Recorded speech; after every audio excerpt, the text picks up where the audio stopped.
の厚重です。今日はハウオリマナワフラスタジオにお邪魔してます。それでは読んでみましょう。見ていいですか？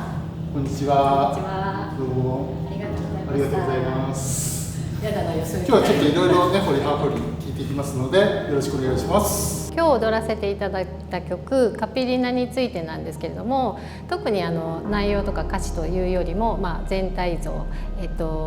カピリナは本当に男女の、恋愛模様ですね、とても愛の深い曲で、本当に男女がその一夜を共にするようなすごく愛あふれる、大人の曲なので、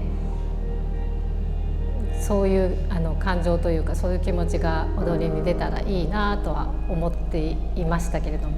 どうでしょう愛情の歌ですね。愛の歌です。そしてケアロハに関しても、これもまたやっぱりとても愛の深い、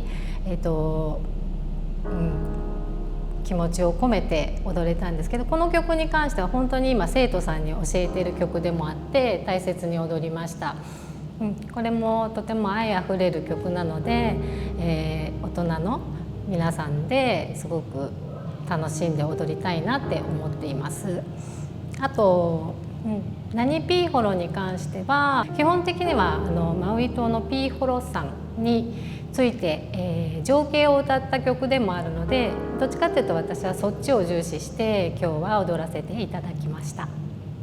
ハラウメはですね、ハオリマナワ、これはハワイ語で本当に幸せな時間っていう意味なんですけど、ただ本当にお教室をやること自体自分が今年に入って決めたことだったので、その名前っていう大きなこれがっていうのはなかったんですけれども、ハウオリっていう言葉はちょっとピンときていて、幸せ、私自身がそのフラをするのに幸せに揺れていたいっていう気持ちがあったので、ハオリに決めてマナワをつけることで、その幸せな時間、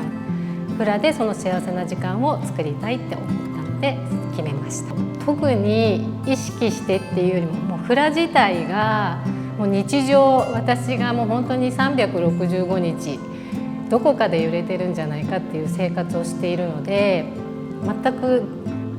意識っていうのがないんですけれども、今お教室を始めて生徒さんに、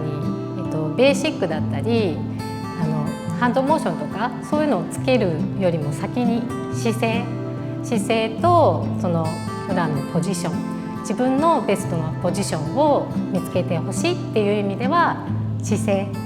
そこにこだわってますね。フラっていうのは結局は踊る、そういう意味で実際のインスタグラムの方で私の教室のコメントにも踊るっていう表現をあまりっていうか全然してないと思うんですけども、基本的に私が揺れる、フラは揺れる、もう常にそういうスタンス、もう本当に日常を揺れている感じなので、踊るという意味よりもとにかく揺れてますなので深い意味はないんですけれども、その方が皆さん分かりやすいのかなと思って、なんか踊るにしちゃうとやらなきゃっていう感じなんですけど、私はもうあくまでも本当に日常なので自然に揺れるでした。今年に入っていろいろなこと、フラですごく変わったことが多かったので、自分らしく揺れる、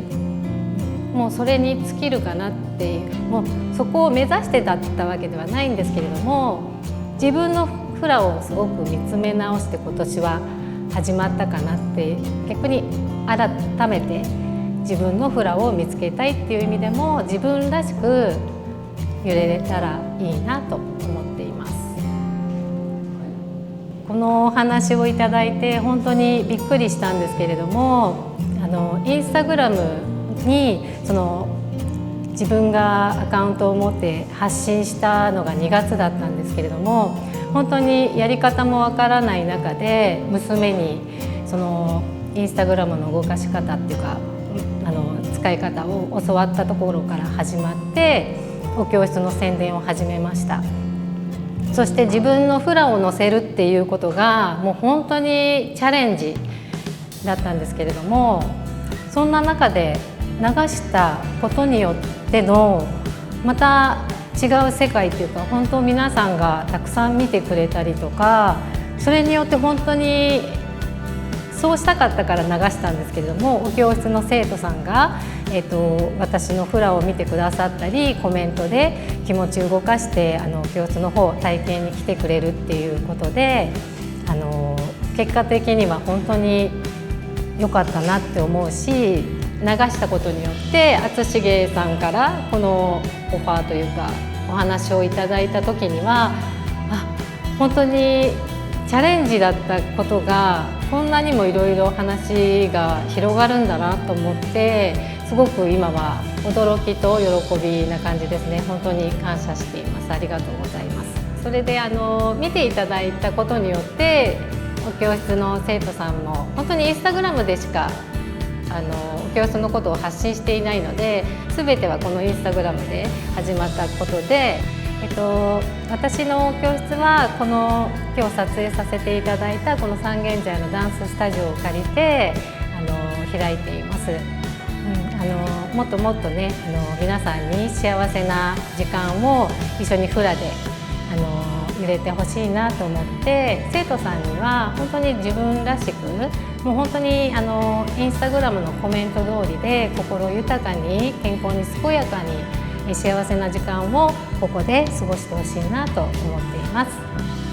これからもちょっとね頑張ってフラどんどん生徒さんと一緒に楽しい動画とかを流していきたいと思います。